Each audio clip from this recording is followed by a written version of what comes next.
Hi everyone, my name is Pooja Sharma. तो आज हम बात करेंगे plane of symmetry. Plane of symmetry क्या होती है? तो in imaginary plane passing through molecule symmetrically which bisect the into equal part which are mirror image each other, है ना।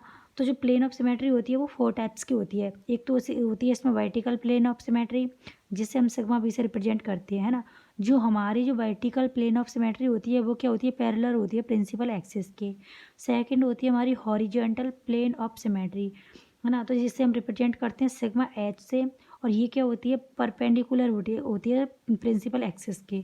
जो थर्ड होती है हमारी डाईहेड्रल प्लेन ऑफ सिमेट्री, जिसे हम सिग्मा डी से रिप्रेजेंट करते हैं। और जो vertical plane that bisect the angle between two C two axis, है ना। दो सी टू एक्सिस, जैसे हमारे पास कोई मॉलिक्यूल है तो उसमें जैसे यहाँ से मैंने ऐसे सपोज यहाँ से सी टू एक्सिस डाली, एक तो सी टू एक्सिस ये हो गई, एक हमने यहाँ से डाल दिया ना। तो ये हमारे दो सी टू एक्सिस हैं, यानी कि दोनों सी टू एक्सिस को क्या करेगी? बाई सेट करती है, यानी कि ये बीच में से काट देती है, वो सिग्मा डी होती है ना। और फोर्थ होती है हमारी मॉलिकुलर प्लेन ऑफ सिमेट्री, जिसे हम सिग्मा बी या सिग्मा एस से हम रिप्रेजेंट करते हैं।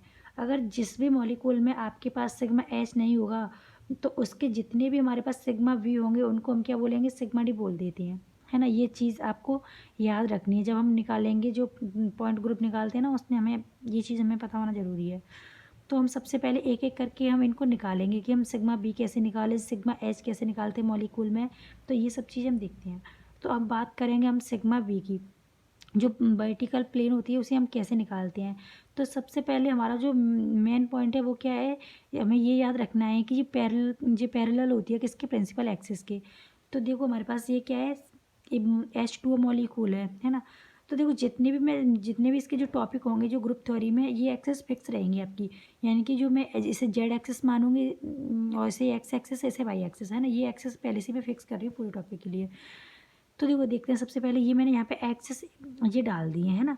अगर अब मैं क्या करूँगी? इसमें प्लेन डालती हूँ। जैसे ही मैं प्लेन डालूंगी, यानी कि ऐसा प्लेन डालूँ मैं कोई भी, जो क्या करेगा? जेड और बाई एक्सेस को काटेगा। जैसे मैंने यहाँ पे ऐसे प्लेन डाला, तो जैसे ही मैंने यहाँ पे प्लेन डाला तो ये क्या करेगा? ये वाला हाइड्रोजन इस वाले प्लेन को रिफ्लेक्ट करेगा, ये वाला हाइड्रोजन इस वाले हाइड्रोजन को क्या करेगा? रिफ्लेक्ट करेगा। जैसे मैंने यहाँ पे बीच में प्लेन डाल दिया, सपोज प्लेन का मतलब आप एक मिरर समझ लो, जैसे मैंने बीच में मिरर लगा दिया, है ना, ये वाला। तो ये वाला हाइड्रोजन इधर वाले हाइड्रोजन को रिफ्लेक्ट कर रहा है, ये वाला हाइड्रोजन, यानी कि सेम है ना एटम। तो इसमें क्या है? जैसे हमने प्लेन डाला तो यानी कि सिमेट्रिकल प्लेन है हमारा ये। तो इसमें क्या हो गया? यानी कि पैरेलल हो गया किसके? प्रिंसिपल एक्सिस की। इसमें जो प्रिंसिपल एक्सिस है वो भी इस ऐसे ही डलेगी। ये प्रिंसिपल जो हमारी एक्सिस डलेगी वो ऐसे ही डलेगी, क्योंकि इसमें ऐसे तो और तो है नहीं, क्योंकि सिमेट्री इसमें देखते हैं तो इसमें सिग्मा भी प्रेजेंट है। अब हम बात करते हैं इस वाले, मतलब है तो ये H2 मॉलिक्यूल। अगर हमने एक्स इसमें जो पहले प्लेन डाला है वो किस में डाला है? एक्स और वाई एक्सिस में। अब सेकंड हम डालते हैं कि हमारा जो जेड एक्स, हाँ सही है, जो हमारी जेड एक्सिस है और जो हमारी एक्स एक्सिस है, अब इसमें हम प्लेन डालेंगे। जैसे ही हमने यहाँ पे प्लेन डाला, ये हमारा प्लेन है ना, तो जैसे ही मैंने यहाँ पे ये प्लेन डाला तो ये क्या करेगा? ये वाला प्लेन है हमारा, तो ये हाइड्रोजन बैक साइड में, यानी कि नीचे की साइड में, देखो ये प्लेन डल गया, तो ये वाले हाइड्रोजन ऊपर रिफ्लेक्ट कर रहे हैं, क्योंकि ऊपर तो कोई है ही नहीं, यानी कि नीचे की साइड में दोनों हाइड्रोजन है, ऊपर कोई हाइड्रोजन है नहीं। यानी कि जो हमें प्लेन जब हम डालते हैं सिमेट्रिकली तो वो क्या होना चाहिए? यानी कि सेम होना चाहिए। जैसे ही हमने प्लेन डाला तो जो एटम हमारे नीचे की साइड में वही हमें ऊपर दिखाई दे। या हमने देखो ऐसे प्लेन डाला है तो ये वाला हाइड्रोजन है, तो इधर भी हमें सेम ही एटम दिखाई दे रहा है ना प्लेन डालने के बाद में। तो ऐसे सिमेट्रिकल होना चाहिए। तो मैंने यहाँ पे ये वाला ये प्लेन, सपोज इसे प्लेन मान लो आप, जैसे मैंने यहाँ पे ये मिरर लगा दिया तो क्या करेगा? ये इसे इधर की साइड पे रिफ्लेक्ट कर रहा है? नहीं करेगा, क्योंकि इधर तो हाइड्रोजन है ही नहीं। तो इसमें क्या होगा? इसमें नहीं हम देखेंगे। तो इसमें क्या होगा? एक ही प्लेन होगा, यानी कि जो क्या करेगा? सारे एटम को कट करता जाएगा, है ना। ये सारे एटम को कट करता जाएगा, ऐसे होगा इसमें प्लेन। अब बात करते हैं हम BF3 की। देखो सबसे पहले क्या करेंगे? हम प्रिंसिपल एक्सेस इसमें देखेंगे। प्रिंसिपल एक्सेस यानी कि सेंटर से हम डालते हैं। तो जैसे ही हमने प्रिंसिपल एक्सेस डाली तो जैसे ही हम रोटेट करेंगे तो ये क्या होगा? आपस में रोटेट होंगे एटम। तो फ्लोरीन के एटम पर फ्लोरीन आ जाएगा। तो ये तो होगी हमारी प्रिंसिपल एक्सेस, है ना। अब प्रिंसिपल एक्सेस जैसे ही हमने डाली तो देखो हमारे पास 3 एटम है, जितने भी हमारे एटम होती हैं वही क्या हो जाती है उसकी एक्सेस। जैसे सी है, इसमें कितने एटम है? 3 एटम है, तो ये हो गई इसकी प्रिंसिपल एक्सेस। आप एक चीज़ याद रखना कि जैसे हमने प्रिंसिपल एक्सेस डाल ली, उसमें जितना ही जो एन की जो वैल्यू आ रही है वही हमारी कितनी होती है? C2 एक्सेस होती हैं। आपको बार बार पैसे देखने की नीड नहीं पड़ेगी। तो देखो जैसे इसमें क्या है, प्रिंसिपल एक्सिस C3 है, तो इसमें जो सब्सिडरी एक्सिस है वो कितनी हो जाएंगी, 3C2 हो जाएंगी, है ना। आप इसके अकॉर्डिंग भी प्रिंसिपल एक्सिस के अकॉर्डिंग भी आप देख सकते हो।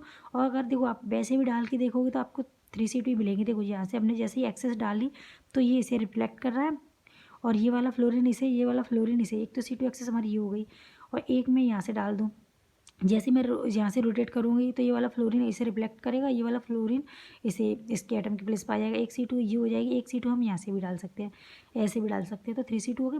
अब बात करते हैं, ये तो हमारी एक्सिस की है, अब बात करते हैं प्लेन की, हम जो पढ़ रहे हैं ना ये प्लेन ऑफ सिमेट्री।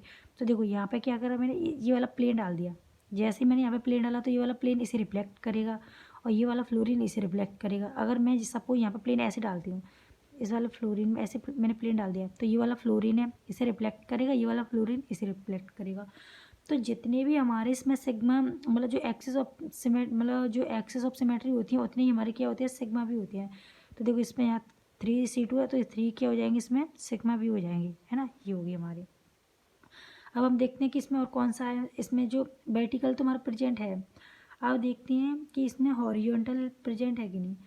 तो देखो ये हमारी प्रिंसिपल एक्सिस हो गई, जैसे ही हमारी जो प्रिंसिपल एक्सिस है, तो जैसे हम यहाँ से प्लेन डालेंगे, ऊपर से हम प्लेन डालते हैं, जैसे वाला जो प्लेन डाला सारे आइटम को कट करता जाएगा, तो इसमें क्या हो जाएगा, सिग्मा एच प्रेजेंट हो जाएगा, सिग्मा एच भी इसमें प्रेजेंट है। अब देखते हैं प्लेटिनम, जो प्लेटिनम वाला है, क्लोरीन है, इसमें कितने 4 क्लोरीन है। तो जो हमारी प्रिंसिपल एक्सिस है कितने एटम है, सेम एटम देखने हैं आपको। अगर सेम एटम लगे, 3 लगी है किसी भी सेंटर, जो हमारा सेंटर एटम है उससे जो भी हमारे जो एटम लगे हैं यानी कि सेम है, तो उतना ही हमारा प्रिंसिपल एक्सिस हो जाएगा। तो देखो 1 2 3 4, तो इसमें कितने हैं, अगर जैसे हम यहाँ से रोटेट भी करेंगे, अगर आप ऐसे देख लो, जैसे मैंने यहाँ से प्रिंसिपल एक्सिस डाली, अगर मैं ऐसे इसे रोटेट करूँगी तो ये वाला क्लोरीन यहाँ पे चला जाएगा, ये वाला क्लोरीन इधर आ जाएगा, ये इधर आ जाएगा, ये इधर आ जाएगा, तो इसमें कितने हो जाएंगे, C4 हो जाएगा। प्रिंसिपल एक्सिस कितनी हो जाएगी, C4 हो जाएगी। और अगर देखो आप ऐसे भी देख सकते हो, मैंने आपको बताया कि प्रिंसिपल एक्सिस में जो भी हमारा जो C4 है, तो 4 कितने हो जाएंगे, 4C2 हो जाएंगे। अगर आपको ऐसे नहीं है तो आप देखो निकाल के देख लो, अगर जैसे मैंने यहाँ से ये प्लेन डाला तो एक C2 हमारा ये हो जाएगा, यानी कि ये वाला जैसे हमने यहाँ पे प्लेन डाला है ना, तो ये बाई सेट हो रहा है इसमें, तो ये क्या करेगा, ये इसे मतलब ये वाला क्लोरीन है, ये इस क्लोरीन को रिफ्लेक्ट करेगा, है ना। एक तो हमारी ये C2 एक्सेस यहाँ से हो गई, एक हमारा ये यहाँ से हो गया। देखो अगर मैं यहाँ से प्लेन डालती हूँ तो ये वाला क्लोरीन इसे रिफ्लेक्ट करेगा, और ये वाला क्लोरीन इसे रिफ्लेक्ट करेगा, एक C2 एक्सेस हमारी हो जाएगी। एक देखो ये यहाँ से हम प्लेन डालेंगे, ये हमने बीच में प्लेन डाल दिया है ना, तो ये वाला क्लोरीन इसे भी तो रिफ्लेक्ट करेगा, ये वाला क्लोरीन इसे रिफ्लेक्ट करेगा, तो एक हमारा C2 एक्सेस ये हो जाएगी। अगर देखो हमने प्लेन यहाँ से डाल दिया है ना, तो ये वाला क्लोरीन इसे रिफ्लेक्ट करेगा, और ये वाला क्लोरीन इसे रिफ्लेक्ट करेगा, तो एक C2 हमारी ये हो जाएगी। तो देखो ये 1 2 3 और 4, यानी कितने कितने हो गए, 4C2 हो गए। तो आप ऐसे निकाल सकते हो। तो देखो जितने हमारे C2 होते हैं उतनी ही हमारी क्या होंगी, सिग्मा भी होती हैं, तो यानी 4C2 है तो उतनी 4 सिग्मा भी हो जाएंगे। अब हम देखते हैं इसमें कि सिग्मा एच प्रेजेंट है कि नहीं।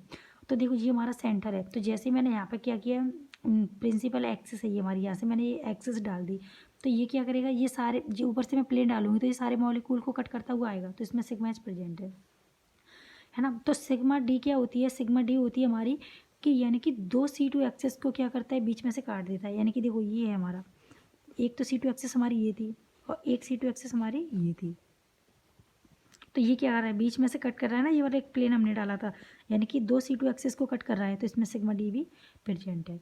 तो हम ऐसे निकालते हैं पॉइंट इसमें, है ना। तो ये समझ में आ गया आपके में प्लेन ऑफ सिमेट्री। आपको मेन चीज़ देखनी है कि अगर जैसे ही आप प्लेन डाल रहे हैं तो दोनों साइड में, जैसे हमने यहाँ पे कोई भी मॉलिक्यूल हो, जैसे सपोज मैंने यहाँ पे बीच में प्लेन डाल दिया, तो आपको देखना है कि एटम की प्लेस पर एटम है कि नहीं। जो एटम, फ्लोरीन इधर है, फ्लोरीन इधर है, तो यानी कि रिफ्लेक्ट कर रहा है। सपोज यहाँ पे फ्लोरीन है, अगर यहाँ पे क्लोरीन होता और यहाँ पे फ्लोरीन है, अगर मैंने ये यहाँ पे प्लेन डाल दिया तो ये फ्लोरीन है, इधर क्लोरीन है, तो इसमें प्लेन ऑफ सिमेट्री होती नहीं होती, क्योंकि हमें क्या चाहिए, रिफ्लेक्ट करने के लिए सेम एटम चाहिए। तो ऐसे हम देखते हैं। Thank you.